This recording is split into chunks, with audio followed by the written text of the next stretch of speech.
आज Doubtnut app download करें। Doubtnut पर अपने सभी गणित, रसायन विज्ञान, भौतिक विज्ञान और जीव विज्ञान के डाउट्स का करो सफाया। बस प्रश्न की फोटो खींचो, एक ही प्रश्न को क्रॉप करो और तुरंत वीडियो सोल्यूशन पाओ। अभी डाउनलोड करें। प्रश्न है कि तरंगों के अध्यारोपण का सिद्धांत लिखिए। यदि समान आवृत्ति तथा a1 व a2 आयाम की तरंगें एक ही दिशा में चल रही हैं, तो उनके अध्यारोपण से किसी बिंदु पर परिणामी तरंग का आयाम a के लिए सूत्र की स्थापना कीजिए।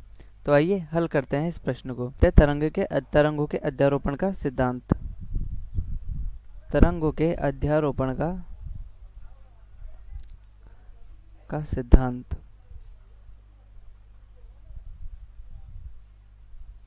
ठीक है, तो ये तरंगों के अध्यारोपण का सिद्धांत क्या होगा।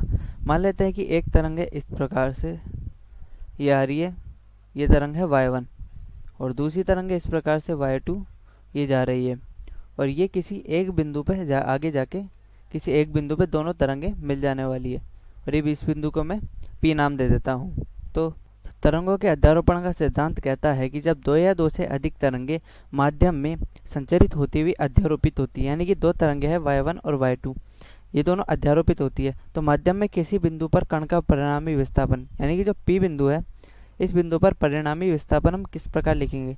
ये भिन्न भिन्न तरंगों के कारण उत्पन्न विस्थापनों के सदिश योग के समान होता है, यानी कि ये जो yp है, yp सदिश बराबर हम क्या लिखेंगे, ये y1 सदिश, y2 सदिश प्लस y3 सदिश plus dash dash dash dash करके, यानी कि माने कि y1 के द्वारा जो कण का विस्थापन है वो इधर यहाँ पर होता है y1, और y2 के कारण यदि कण का विस्थापन y2 होता है, तो हम परिणामी विस्थापन इस स्थिति में क्या लिखेंगे, इस स्थिति में लिखेंगे y1 माइनस y2। और यदि P बिंदु पे y1 का विस्थापन यहाँ पर होता है और y2 का विस्थापन और ज़्यादा होता है, तो इस स्थिति में हम y क्या लिखेंगे, y1 प्लस y2। तो यह है हमारे सदिश योग का अर्थ कि भाई दिशा सहित हमें विस्थापन का योग करना होगा।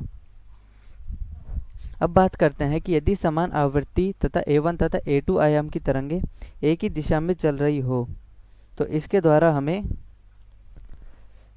हमें क्या करना पड़ेगा, इसके अध्यारोपण से किसी बिंदु पर परिणामी तरंग के आयाम a के लिए सूत्र प्राप्त करना पड़ेगा।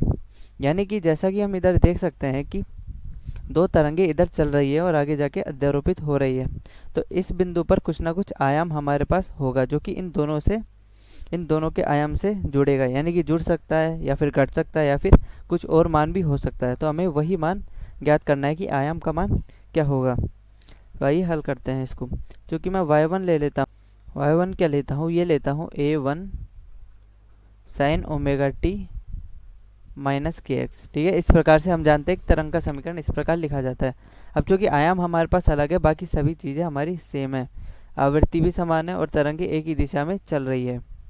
ठीक है, तो ओमेगा टी माइनस के, तो इस हिसाब से इनके जो संचरण नियतांक है ये भी समान ही होंगे। ठीक है, इनको समान लेकर ही हम अध्यारोपण करेंगे, क्योंकि अध्यारोपण तभी संभव है जब हम इनके संचरण नियतांक यानी कि जो k है इसको समान रखें। तो a2 बराबर ये क्या होगा हमारा, sign omega t minus kx। अब हम क्या कर रहे हैं, अध्यारोपण सिद्धांत के अनुसार दोनों को जोड़ रहे हैं। तो अतः परिणामी जो तरंग होगी, ठीक है, एक मिनट में इधर +5 भी होगा, क्योंकि इन दोनों के मध्य कुछ कला कोण भी संभव है, यानी कि संभव है दोनों के मध्य कलांतर हो। तो परिणामी तरंग y बराबर क्या लिखी जाएगी, y1 प्लस y2। तो यानी कि हमारे पास ये लिखी जाएगी, y1 है a1 sine omega t minus kx plus a2 sign omega t minus kx plus 5। तो हम क्या करते हैं, हम इधर लगाते हैं साइन a प्लस बी का सूत्र। चूँकि साइन a प्लस बी क्या होता है हमारे पास, ठीक है, हम a किसको मान रहे हैं, जो ओमेगा टी माइनस kx है इसको a मान रहे हैं। इसको हम a इसलिए मान रहे हैं क्योंकि इधर भी यही कोण है, तो इन कोण को हम अलग अलग नहीं करेंगे। इसमें से सिर्फ जो फाई है हम सिर्फ फाई को अलग करेंगे ताकि आगे हमें गणना करने में आसानी हो। तो ये होगा sine a cos b cos A sine B. तो ये लिखा जाएगा हमारा A1 sine omega t minus k x plus A2। यहाँ पर क्या होगा, sine omega t minus k x cos phi plus cos omega t minus k x sine phi. ठीक है, इस प्रकार से ये हमारा हो जाएगा। अब हम क्या करते हैं, अब हम इधर जो sine omega t minus k x है इन पदों को अलग लिखते हैं और cos omega t minus k x है इसको अलग लिखते हैं। तो sine omega t minus k x को हम अलग लिखते हैं। तो ये होगा A1 plus A2 cos phi plus cos omega t minus k x को हम अलग लिखते हैं। ठीक है, और ये हमारा हो जाएगा A2 साइन फाई। ठीक है, वो इसलिए क्योंकि अगर हम A2 को अंदर गुणा करेंगे तो A2 इधर भी आ जाएगा। ठीक है, इस प्रकार से हमारे पास दो पद हो गए। अब हम क्या लिखते हैं, इस प्रकार के हमारे पास जो दो पद हो गए हैं इसके लिए कि माना जो A1 plus A2 cos phi है इसको मैं क्या लिखता हूँ, R कॉस थीटा, तथा A2 साइन फाई को मैं क्या लिखता हूँ, R साइन थीटा। ठीक है, अब हमने ये R कॉस थीटा और R साइन थीटा क्यों माना, वो इसलिए क्योंकि हम इधर देख सकते हैं कि साइन है और इधर एक कॉस है। इधर क्या है, साइन और कॉस, और इधर दोनों तरफ हमारे पास जो भी कोण है वो समान कोण है। तो इधर भी कोई ना कोई एक ऐसी राशि होनी चाहिए जो कि इधर कॉस में हो और इधर साइन में हो, ताकि हम इसको इसी फॉर्मूले के अनुसार वापस बदल सकें। ठीक है, इसी प्रकार की गणितीय गणनाएं करनी पड़ती है जब भी हम इस प्रकार के प्रश्नों को हल करें। तो हम इधर से y बराबर क्या लिख सकते हैं, ये होगा हमारे पास R cos थीटा गुणा, माफ़ कीजिएगा मैं cos थीटा बाद में लिखता हूँ, R sign omega t minus k x. ठीक है, ऊपर से देख लेते हैं, गुणा cos थीटा प्लस R इसके अंदर भी आ जाएगा, R cos omega t minus k x sine theta. अब हमने ऊपर वाला सूत्र क्या लिखा था, साइन ए प्लस बी का, ये था sign A cos B plus cos A sine B. अब यहाँ पे भी देख सकते हैं हम sign A cos B plus cos A sine B. तो यहाँ से y बराबर परिणामी तरंग का हमने क्या निकाला, सीधा समीकरण निकाला, r sign omega t minus k x plus theta. तो इस प्रकार किसी बिंदु पर जो परिणामी तरंग बनेगी, तो वो मतलब दो तरंगों के अध्यारोपण से जो परिणामी तरंग बनेगी, उस परिणामी तरंग का हमने क्या निकाला, हमने उसका समीकरण निकाला। अब इस समीकरण में हम देख सकते हैं कि हमें पहले से क्या क्या पता था। हमें पहले से पता था ओमेगा का मान और के का मान। अब चूंकि टी और एक्स तो हमारे चर है, जबकि बाकी जो आर है, थीटा, ओमेगा और के, ये हमारे अचर है। तो हमें ओमेगा और के का मान पता था, लेकिन आर और थीटा का मान पता नहीं था। तो हमारे पास आर क्या हो जाएगा, अतः आर है हमारे पास परिणामी तरंग का आयाम।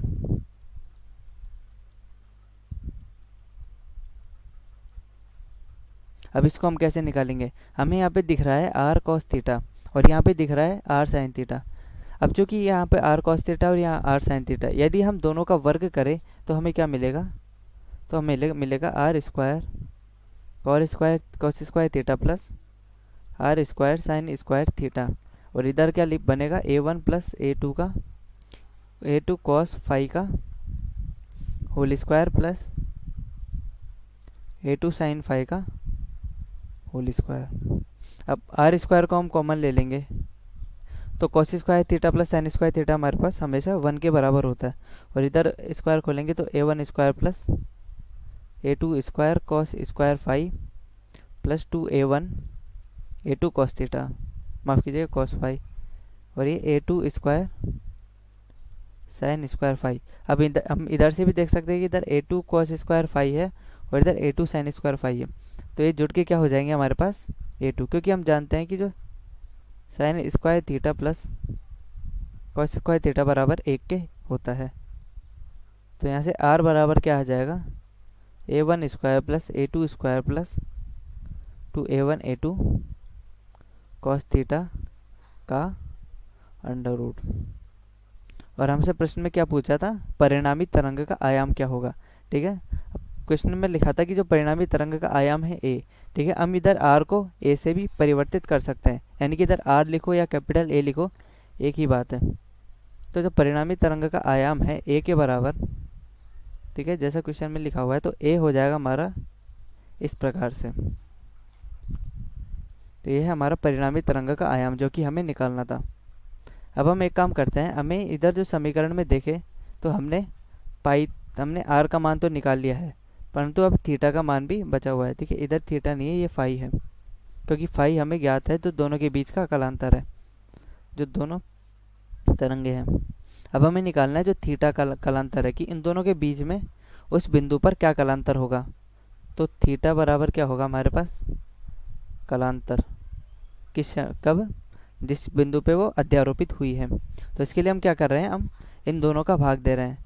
हम क्या लिख रहे हैं, r साइन थीटा बटा r कॉस थीटा। तो r साइन थीटा बटा r कॉस थीटा लिखने से क्या मिलेगा, ये मिलेगा a2 साइन थीटा बटा, माफ कीजिएगा, साइन फाई। ठीक है, इधर कई बार लिखने में गलती हो जाती है, क्योंकि फाई और थीटा एक जैसे लगते हैं, तो कई बार हो जाता है। तो यहाँ से tan थीटा हमारे पास निकल कर आएगा a2 साइन फाई बटा a1 plus a2 cos phi. तो यहाँ से हमें tan थीटा का मान पता चल गया, और इसी tan थीटा से हम थीटा भी निकाल सकते हैं। तो इस प्रकार हमने अध्यारोपित होती हुई दो तरंगों के लिए तरंग का समीकरण भी निकाल लिया, उस परिणामी तरंग का आयाम भी निकाल लिया, तथा परिणामी तरंगों के बीच जो कलांतर बनेगा उस बिंदु पे हमने वो भी निकाल लिया। तो इस प्रकार हमारा प्रश्न हल हुआ। कक्षा 6वीं से 12वीं से लेकर नीट, IIT, JEE वो एडवांस के लेवल तक 1 करोड़ से ज्यादा छात्रों का भरोसा। आज ही डाउनलोड करें डाउटनेट ऐप या व्हाट्सएप करें अपने सारे डाउट्स 8400 400 400 पर।